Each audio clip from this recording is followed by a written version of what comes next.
Have you ever recommended a TV show or a video game that you loved, only for a friend to reject it based on its genre? They say something along the lines of, "Sounds cool, but it's just not my thing." Frustrating, isn't it? Because you're recommending it for a reason. There's something about the game or movie that you are convinced your friend would like. This situation is one of the many reasons why I have come to the conclusion that genres are kinda dumb. And after watching this video, you might come to agree with me. One of the things that humans have been doing for a really long time is classifying, grouping things together and slapping a label on it. Art and media is no exception. Specifically, films, books, and video games are no exception. They have genres. Romance, science fiction, fantasy, horror, mystery, just to name a few major ones. And every single person has a preference on their genre. Some may go as far as to only like certain genres, or even dislike a specific one altogether. They say, "I just don't like science fiction," or "fighting games aren't good," or "romantic comedies are boring." But what if I told you that every story and game, regardless of genre, has something in common?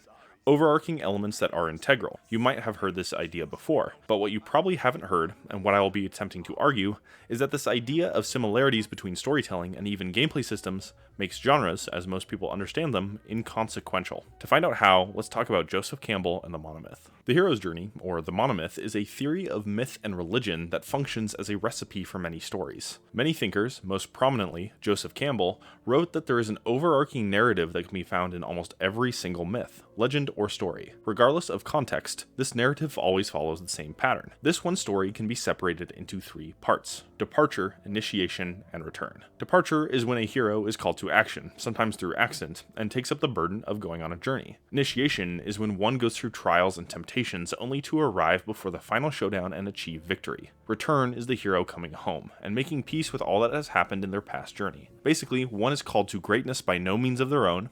They go on a journey that grows them, and then they return home forever changed. Take Lord of the Rings, Star Wars, and Harry Potter.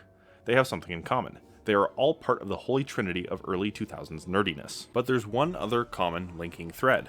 They all have the same story beats. Frodo is called to an adventure when Bilbo leaves him the One Ring to rule them all. He must travel across Middle-earth, fighting evils, dangers, and temptations to reach Mount Doom. After he casts the ring into the fire, he makes peace with an ordinary life and then leaves that life behind. Luke is called to become a Jedi, like his father before him, when the Empire comes looking for the droids his adopted family bought. He is then caught up in a rebellion against the Empire, and eventually helps bring balance to the Force by defeating the Emperor. After saving his father from the dark side, he would then live peacefully in his old age if Disney wasn't so greedy. Still not convinced? Take Harry Potter. Thrust into a conflict by destiny, Harry Potter learns to become the wizard his parents would have been proud of. Through various trials and tribulations, he eventually defeats the Dark Lord after an all-out war in the world of wizardry. He finally rests after marrying his best friend's sister and sends his own kids off to the school that put his life in danger for 6 years straight. These stories are all very similar. They all fall into the cycle of departure, initiation, and return. But anyone that has seen all these movies knows that they have plenty of different quirks, characters, and small details that set them apart. Sometimes maybe even different morals or ethical statements or dilemmas.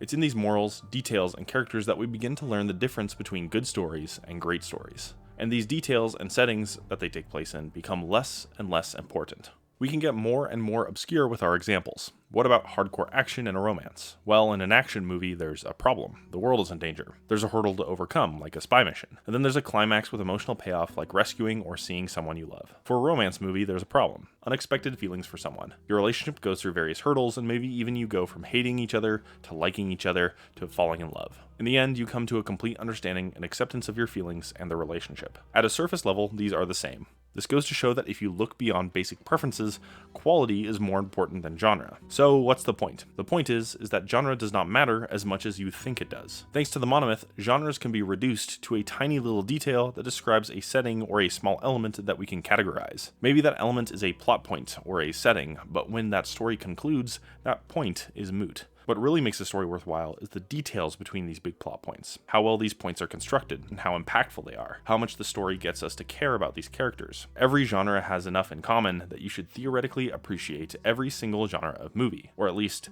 you should find an appreciation for every single type of plot. But as far as movies go, that's fine. There's a problem though if we include video games. For video games, genres are more than just stories and settings. They're gameplay mechanics, and they can be functionally different. One may be a simulation, one may be a fighting game, and one may be a strategy game. Yet I still think genres in video games are kinda dumb. When I said that this also applies to every single video game, I definitely just wasn't talking about the stories that are contained within those games. Even gameplay has a set of common elements that extend across every game. To start, let's talk about one of the most popular games that has recently released this past year.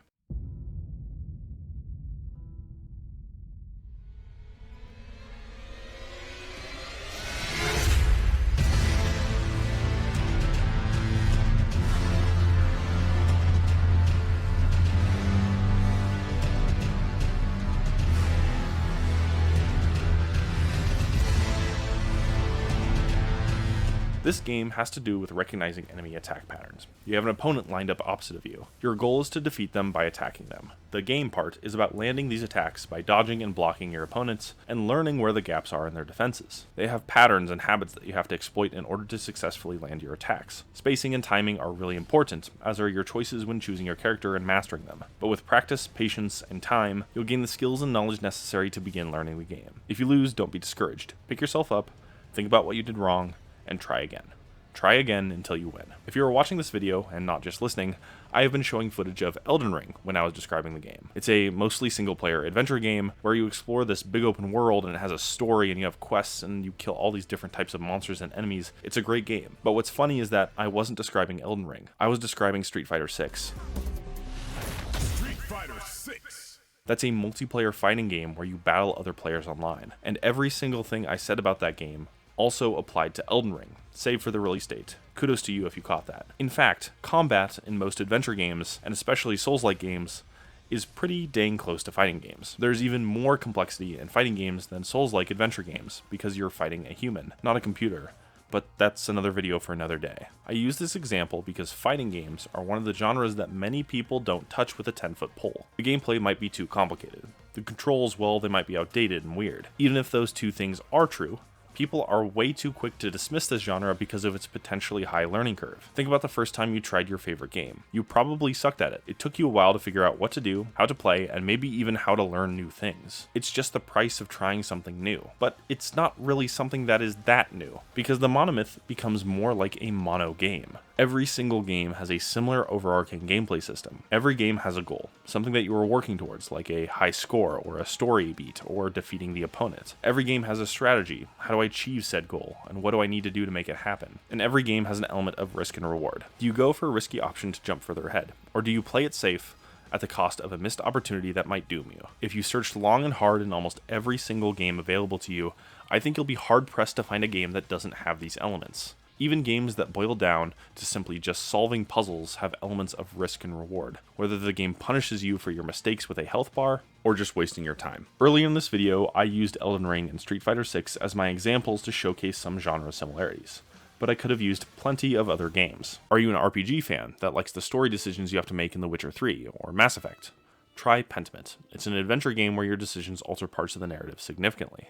It has a greater focus on story than gameplay, but just like with Witcher 3 and Mass Effect, you'll want to play the game multiple times to see how everything might change throughout. Do you enjoy the thrills of shooting in Call of Duty? Try BioShock Infinite. It's a fast-paced shooter that you're used to, but the game might surprise you with its story and an unforgettable setting. Do you enjoy The Legend of Zelda and the dungeons that are in them? Try Resident Evil 2. The game is basically one massive Zelda dungeon that just happens to be pretty scary. You'll solve puzzles, gain items, use them as tools to progress, fight bosses that block your path, gain powerful new weapons that help you out, and even rescue people that you care about. Most people see the survival horror label and immediately throw it aside because they don't think they would like it. I find that to be a bit unreasonable, because just like in movies, it's the small details that make a game worth playing. Is the story cohesive with emotional payoff? Do the gameplay mechanics flow well and make sense? Is the game fun, and why? All these questions are so much more important than how a game plays, or even where it takes place, or if this specific mechanic is present. This video is not saying that you should never have a negative opinion on a game or a genre. Maybe you like shooters but don't like Dead Space because it's just too scary. That's okay. It's also not saying that you can't have preferences. I have preferences myself. Science fiction is my favorite genre. The odds that I like something with that setting is going to be way higher than other genres. On the flip side, the real-time strategy games are difficult for me to enjoy. I have a hard time learning and even remembering all the mechanics because it's difficult to figure out why you are losing. But even as I write this may just come from inexperience in the genre. All this video is trying to do is address a level of prejudice that I think a lot of people have when they look at how certain movies tell stories or how certain games play, especially ones that you're not used to. It feels like once most people get comfortable in a certain genre, they tend to stick there until something pushes them out. Hopefully it's this video you're watching that pushes you out of your comfort zone. Judging something by how it presents itself is understandable and sometimes good, but it often gets people into trouble when things are more than what they seem. And some of my greatest experiences in gaming and film have been when I gave something a try that I didn't think I would like. I thought I wouldn't like Resident Evil because of how scary it was, and it having a few bad entries when I started expanding my gaming tastes. I tried it because the game was on sale, expecting to hate it, and I didn't like it. I loved it. I loved it so much that after trying it, I went and played almost every single mainline game in the series, and I had a new genre to appreciate. But hey, what do I know? Maybe this video just isn't your thing.